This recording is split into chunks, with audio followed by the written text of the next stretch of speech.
tudo não, faltou esse cabo.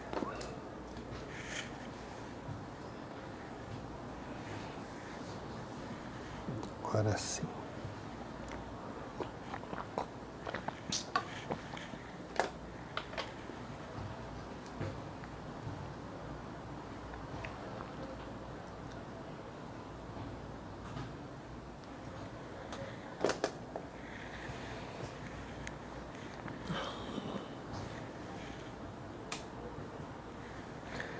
Então vamos vibrar o Om 3 vezes.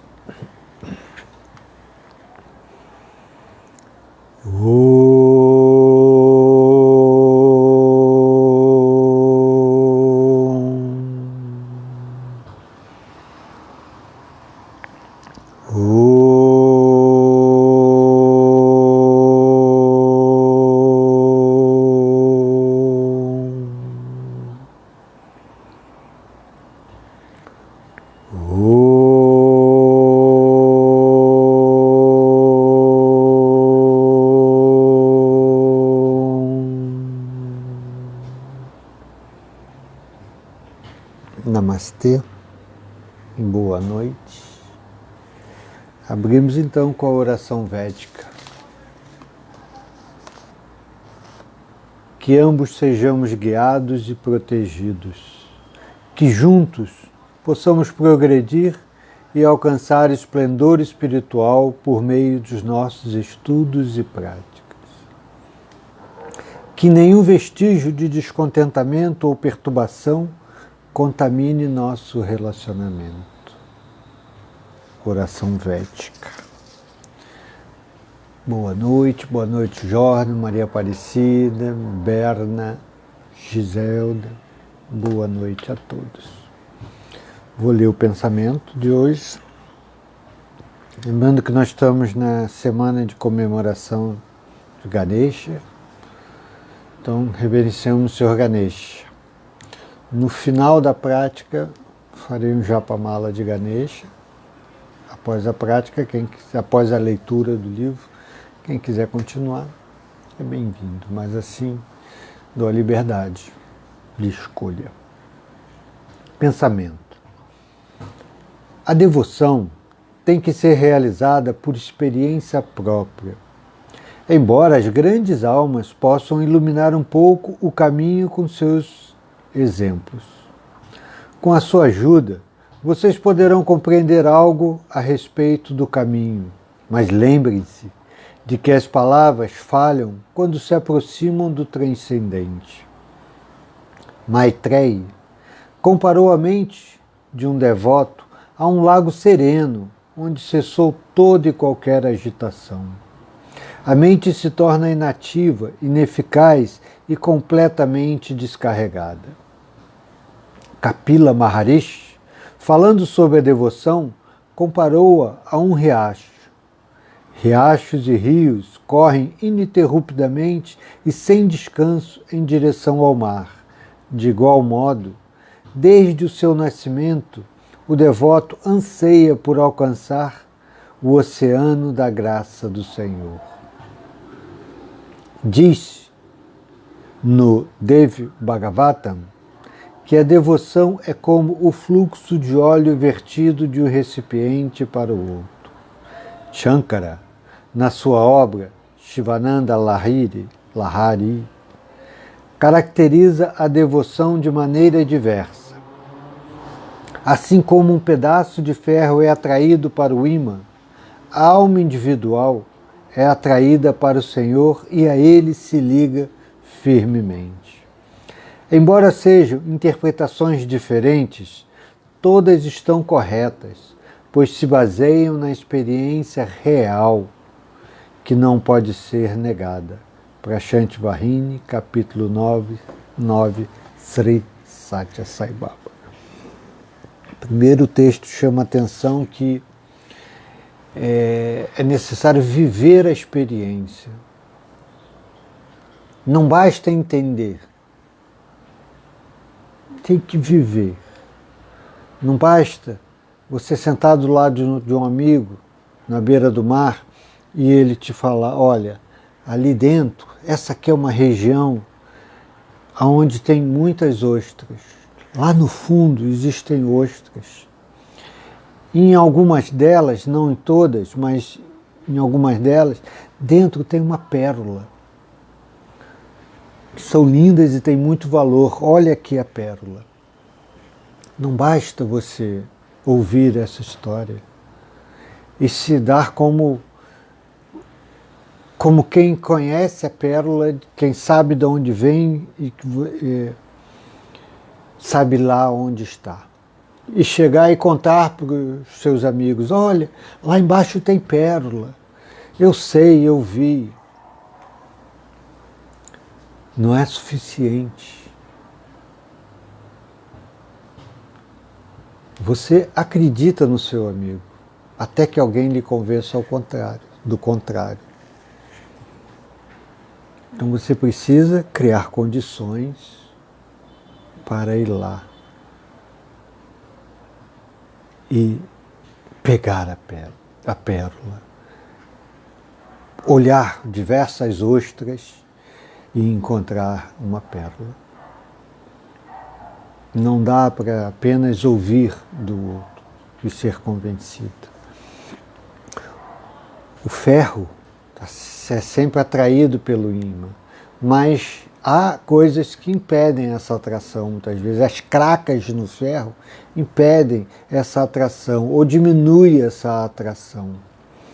A culpa não é do ímã nem do ferro, são as cracas que envolvem e que diminuem a capacidade do ferro ser ferro.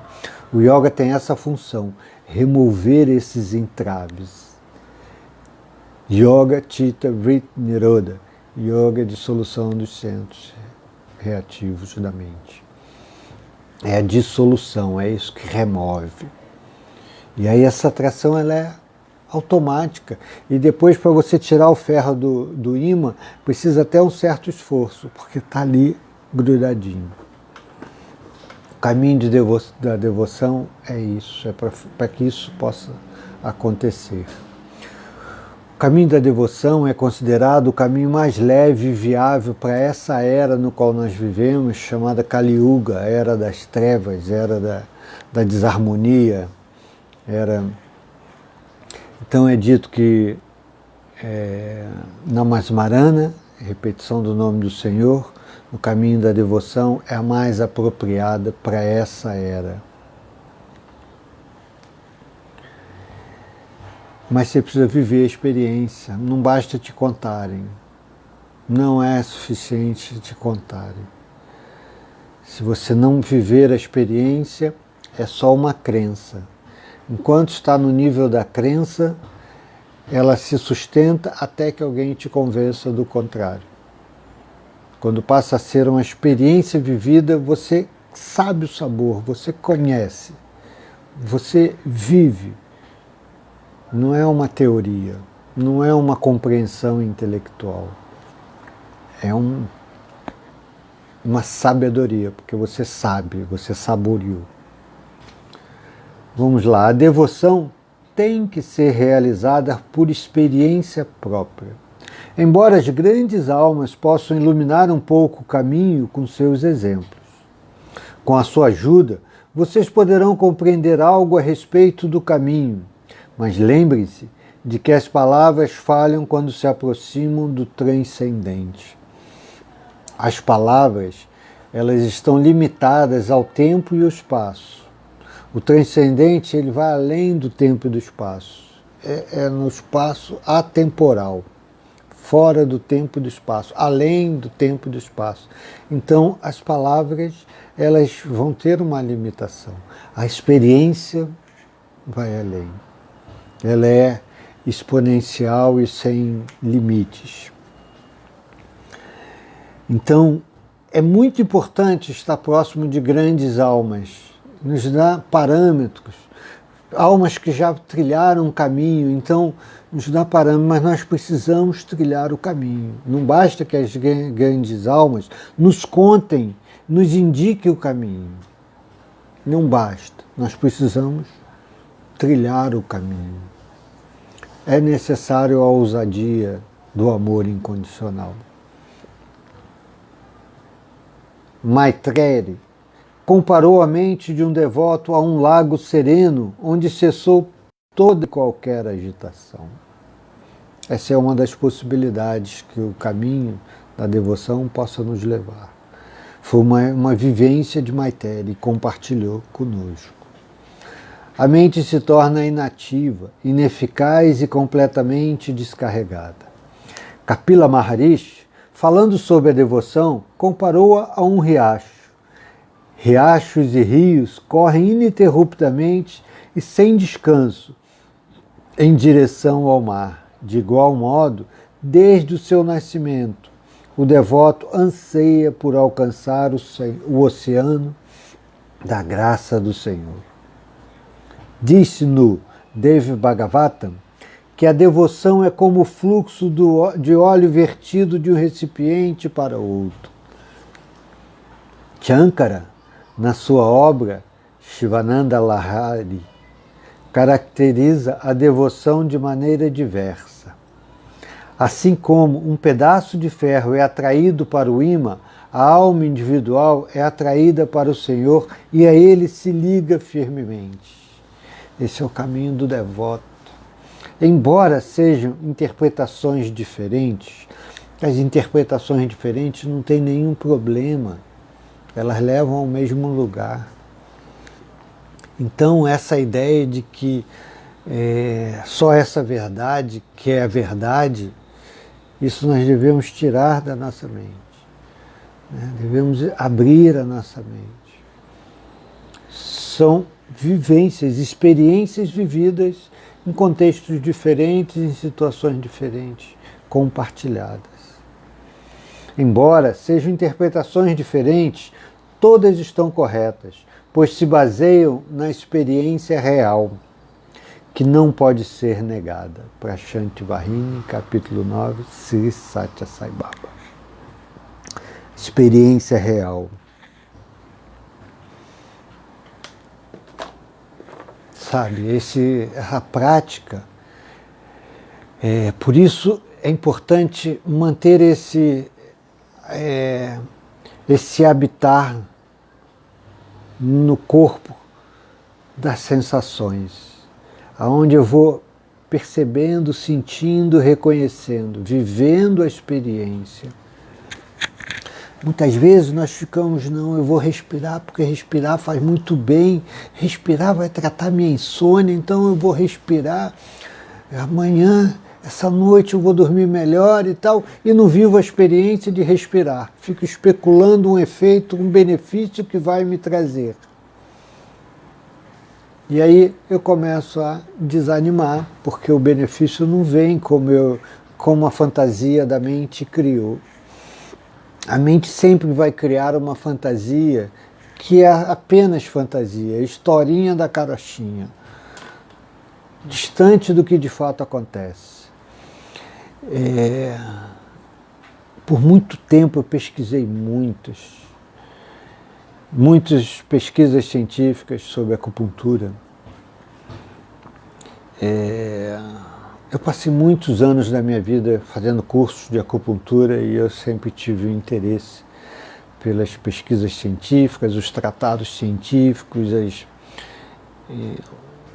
Então eu li muito, pesquisei muito, fiz muito curso, ouvi muita balela de chinês, de coreano, mesmo curso por muitas abordagens. Todas elas têm resultados sempre fantásticos. Todas as pesquisas têm resultados sempre muito bons.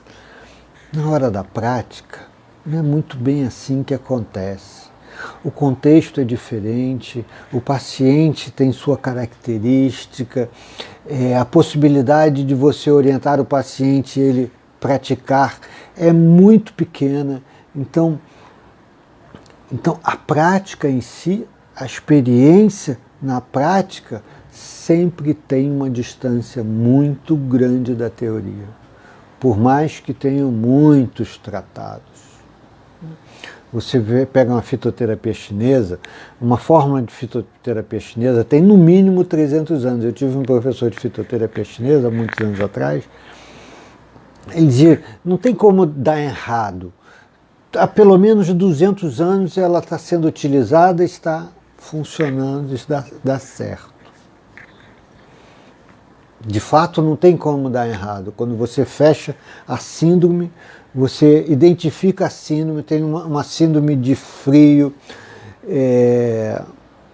uma síndrome de frio com vento que faz ascensão e que altera a energia do fígado nessa proporção. Então, essa fórmula, se você fechou essa síndrome com essa característica, essa forma que está sendo utilizada há 200 anos, ela vai funcionar, vai dar certo. Só que o paciente tem toda essa síndrome. Só que fora daquilo ele mora num lugar úmido. E você não sabe disso. Então ele tem essa síndrome exatamente, mas a vida dele é dentro de uma umidade, que já deu uma característica um pouco diferente. E aí a fórmula vai funcionar parcialmente. Vai ter ótimo resultado, mas vai ter ali alguma coisa. Então a verdade, ela precisa ser vivida. Não dá para ficar pela teoria como suficiente. Acredita-se. Acredita-se. A fitoterapia chinesa é uma das fórmulas que tem resultados excelentes. O difícil é você fechar uma síndrome pura, que pegue todos aqueles componentes. É muito difícil, porque tem um contexto. Então, quando você começa a ver na prática que aquele indivíduo tem uma característica que é aquele indivíduo, e aí só na sua experiência com ele que você vai acompanhando, e aí a experiência vai mostrando qual é o caminho, aí sim. Mas enquanto fica só nas teorias, por mais bonitas que elas sejam, por mais que você entenda tudinho, a experiência é a experiência. Então, quando faz a respiração, viva a experiência da respiração. Não tem a teoria, leu, entendeu como é que vai funcionar e fica tentando reproduzir. Não fique tentando reproduzir, deleite-se com a prática, viva a prática e a observe. E sinta simplesmente, com simplicidade, a simplicidade é fundamental. E sinta. E aí, a presença do Senhor na sua vida, não tenha dúvida, talvez não seja esse Senhor no qual nós conhecemos dentro desse padrão, que tem lá aquela cadeirinha no céu, que os anjos tocam corneto, o tapete vermelho é colocado diante e tal. Talvez não seja isso, não é isso. É aquilo que se apresenta para você. E que só quando pulsa aqui no seu coração, aí você sabe que é. Que você sentiu, você viveu a experiência. E não crie uma imaginação de que essa experiência tem que ser alguma coisa milagrosa que transforma, os raios cortam o céu, né, quando acontece. Não, ela é essa coisa doce, essa coisa que acalenta o seu coração, te dá um colinho, te dá uma clareza, te dá uma clareza. Então vamos à nossa prática, vamos à nossa respiração, vamos viver a experiência da respiração, como ela se apresenta, no terceiro sino. 1, 2, solta o ar e começa. 2,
Qual a experiência você vive agora, pós-prática da respiração?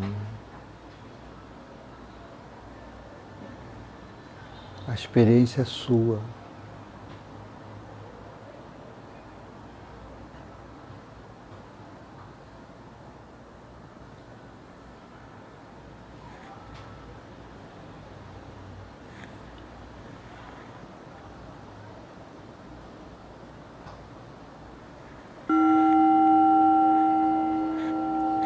E passamos à prática meditativa.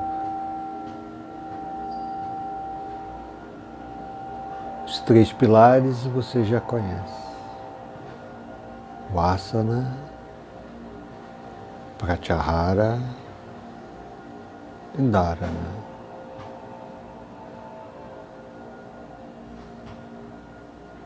O objeto de concentração mantemos o mesmo, a respiração,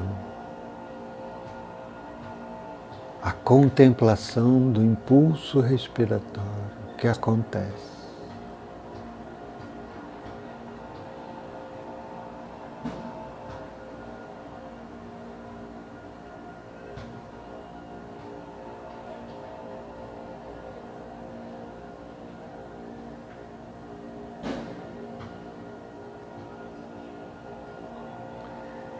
E essa concentração que me leva a um estado contemplativo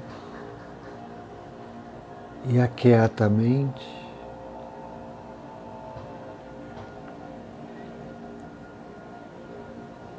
remove os entraves que possam impedir a percepção, o reconhecimento da paz que há em seu coração. A sua morada da paz, praxante.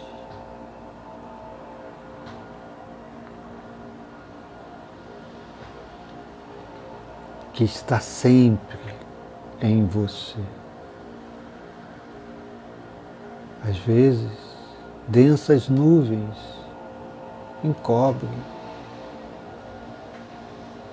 mas nunca deixa de estar. O sol está sempre lá, mesmo quando densas nuvens o encobrem. Ele está sempre lá. A paz está sempre em você, assim como o amor, o altruísmo, a compaixão.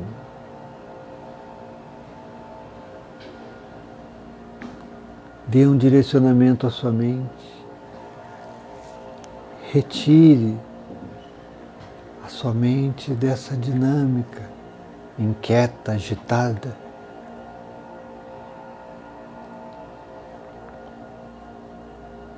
Direcionando para a contemplação da respiração.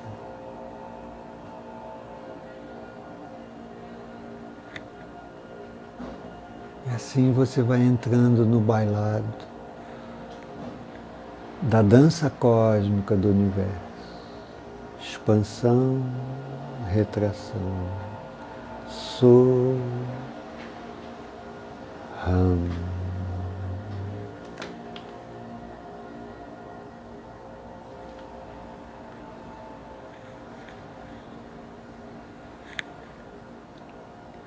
E se deleita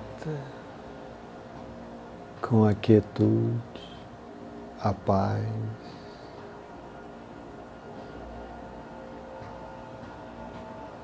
o amor que há em ti.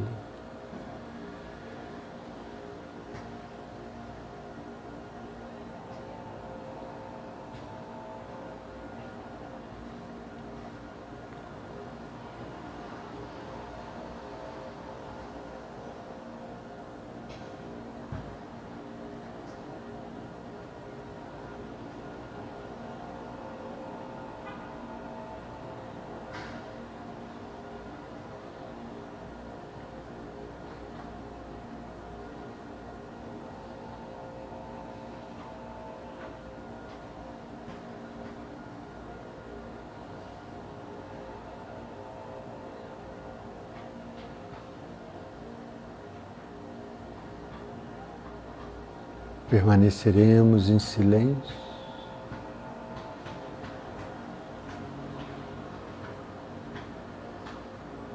Mas não se distraia. Ou toda vez que se der conta que se distraiu, volte. Volte a concentrar a mente. Volte para casa. Volte a habitar Praxante.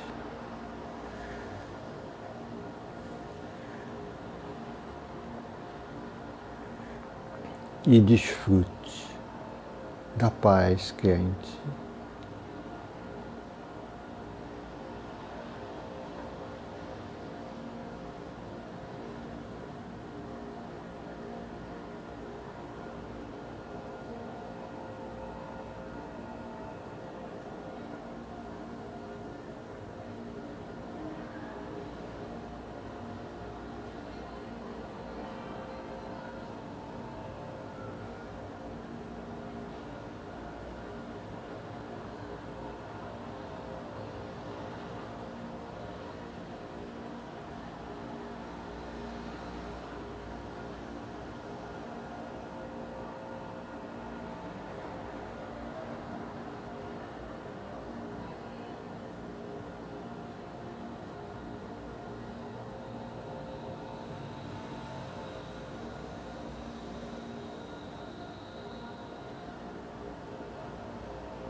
Vamos unir as mãos no peito em prece.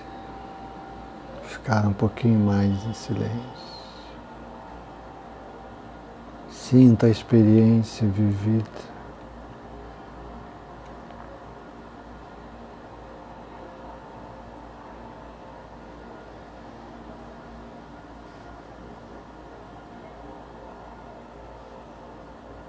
Que todos os seres possam ser felizes, possam viver em paz e tenham saúde. Que cada um de nós possa ser um instrumento facilitador do bem-estar e da paz de todos. Que todos nós juntos, formando a rede de confiabilidade, interligados com fios de amor, possamos contribuir para o bem-estar e a paz de todos.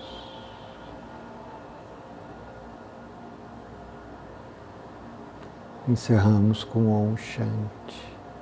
Inspira.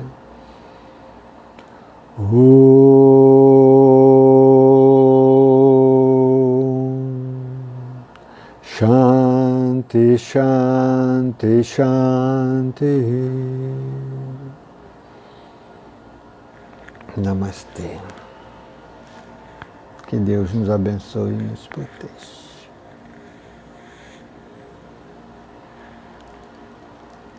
Então vamos à leitura, que estamos entrando no 7º pilar, compaixão.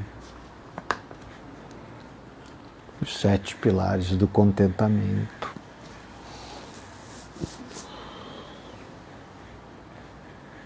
Ontem paramos aqui. Quando reconhecemos tudo que recebemos, a nossa resposta natural é querer cuidar e dar aos outros. Quando reconhecemos tudo que recebemos, significa quando damos graças, a gratidão. Somos gratos quando temos gratidão. A nossa resposta natural é cuidar dos outros, é a compaixão. E dar aos outros é a generosidade. Então acaba que sendo natural a nós a gratidão, se torna natural a compaixão e a generosidade. Compaixão, algo que desejamos ter. O pensamento egocêntrico demais é fonte de sofrimento. Uma preocupação compassiva pelo bem-estar dos outros é a fonte da felicidade. Dissera o Dalai Lama antes na semana. Agora ele estava esfregando as mãos, mergulhando em pensamentos quando voltamos ao assunto da compaixão.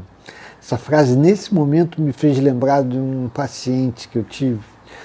Na época ele já era mestre, era um professor de filosofia, não era professor de filosofia, esqueci agora. E ele era mestre no Rio, fazia um doutorado na USP, e ele dizia assim, eu tenho tanto orgulho de ser vaidoso. E era a própria vaidade, quanto a vaidade era importante para ele. E como ele sofria com o cabelo branco que começou a aparecer, uma ruguinha começou a aparecer, como sofreu, morreu muito cedo. Teve um aneurisma, morreu muito cedo. Mas era o próprio sofrimento. O pensamento egocêntrico demais é fonte de sofrimento. Ele já era o próprio ego inflado, assim, puxa, vaidade, orgulho. E o doutor, né? Era o doutor. Era um sofredor. Uma preocupação compassiva pelo bem-estar dos outros é a fonte de felicidade, dissera o Dalai Lama. Continuando, neste planeta, nos últimos 300 anos, diferentes tradições religiosas se desenvolveram. Todas essas tradições carregam a mesma mensagem, a mensagem do amor. Então, o objetivo dessas diferentes tradições é promover e fortalecer o valor do amor e da compaixão. Medicamentos tão diferentes, mas com o mesmo objetivo: curar nossa dor, nossa doença. Como mencionamos, até mesmo os cientistas agora dizem que a natureza humana básica é compassiva. Olha, até hoje nós vivemos a falsa crença de que a natureza humana é perversa, é violenta, é competitiva. Hoje sabes que até Darwin foi mal interpretado, não foi isso que ele disse. Mas nós ainda vivemos nessa falsa crença e é sustentada e alimentada sistema educacional, sistema filosófico, psicológico, que a natureza humana é violenta, é raivosa, é competitiva. É uma falsa crença. Até mesmo os cientistas agora dizem que a natureza humana básica é compassiva. Tanto ele quanto o arcebispo enfatizaram que essa preocupação compassiva pelos outros é instintiva e que somos programados para nos ligar e nos importar. No entanto, como o arcebispo explicara mais cedo durante a semana, leva tempo. Estamos crescendo e aprendendo a ser compassivos, a nos importar e a ser humanos. O Buda supostamente diz: qual a única coisa que, quando você, a possui todas as outras virtudes? É a compaixão. Vou reler. Buda supostamente diz: qual é a única coisa que, quando você a possui todas as outras virtudes? É a compaixão. Vale a pena parar um instante para pensar sobre o que a compaixão realmente significa. Já que é um termo que costuma ser mal compreendido, Jimpa, com a ajuda de amigos, criou um treinamento de cultivo de compaixão no Centro de Pesquisas de Compaixão e Altruísmo, na Faculdade de Medicina de Stanford. No seu maravilhoso livro, Um Coração Sem Medo, porque a compaixão é o segredo mais bem guardado da felicidade, ele explica: compaixão é o senso de preocupação que surge quando somos confrontados com o sofrimento de outra pessoa e nos sentimos motivados a aliviar tal sofrimento. Vou reler essa definição dada por Jimpa.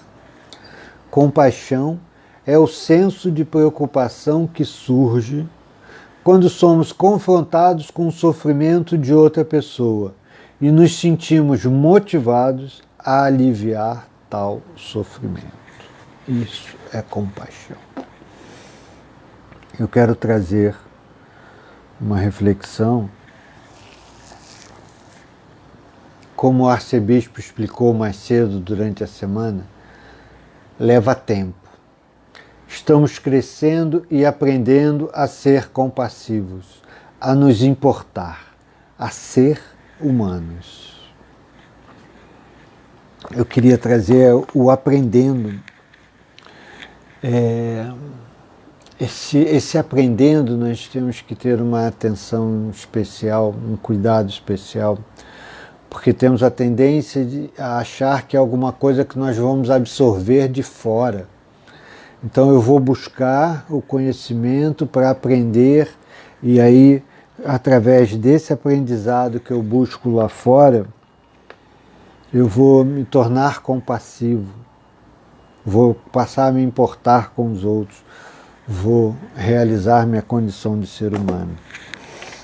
Esse aprender, essa palavra aprender, ela precisa ser entendida como o educare, aquilo que vem de dentro, Então, novamente, remove esses obstáculos que impedem a manifestação.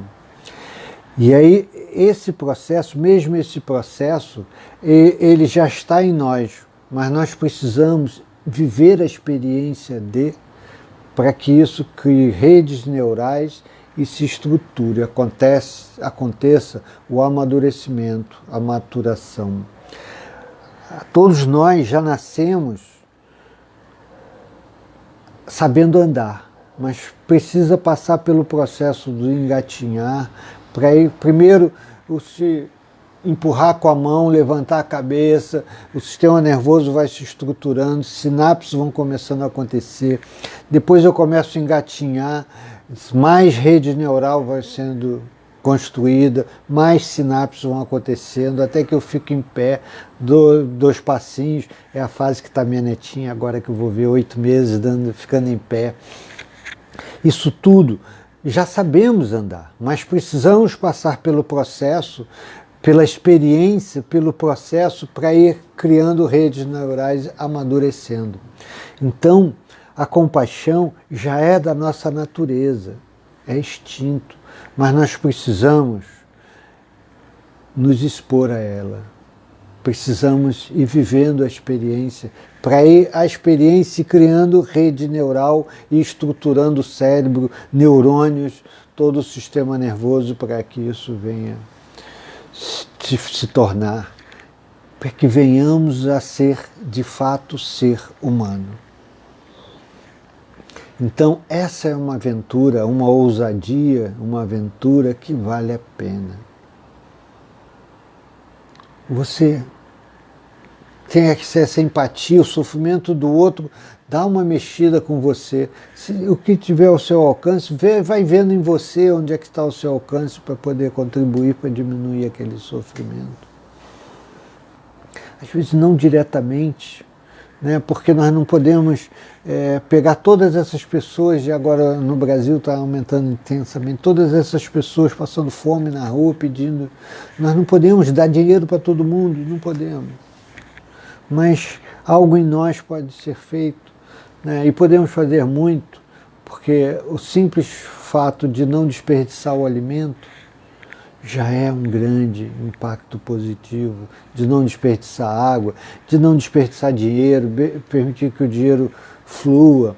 Isso tudo nós vamos agindo em benefício dos outros. Mas precisamos ir vivendo a experiência.